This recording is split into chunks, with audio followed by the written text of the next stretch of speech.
Pak, monggo Pak, mlebet dhisik.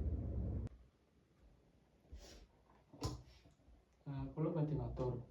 Menawi dinten Sabtu Minggu lajeng kula sak keluarga badhe ngandani mantu. Oh ngono, mantu yo. Oh nggih, selamat dhisik.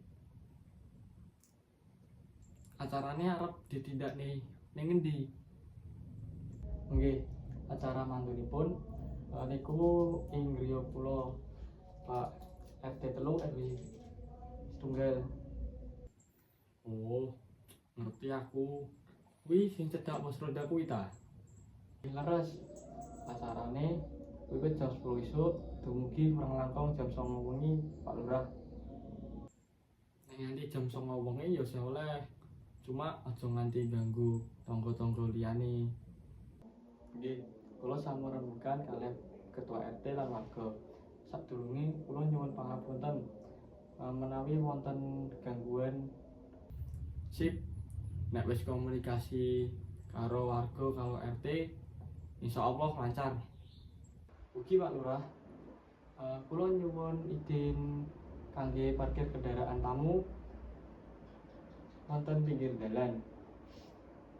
Nanging boten ganggu akses warga. Ya bisa, tapi kudu diatur sing tertib ya.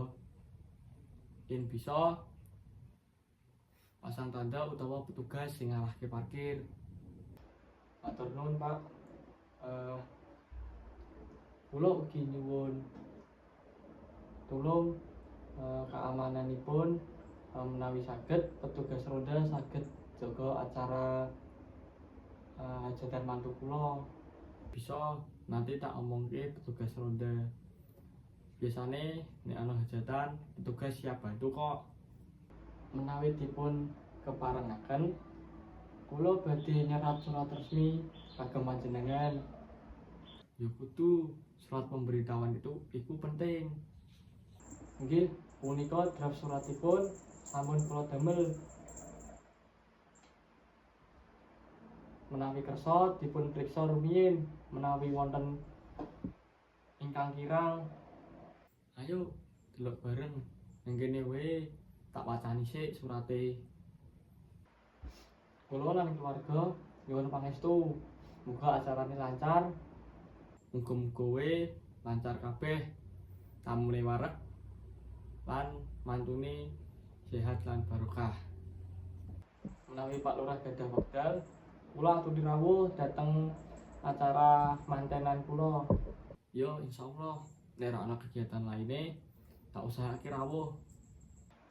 Kula pamit rumiyin Pak. Matur suwun sanget sampun dipun tampi lan dibantu.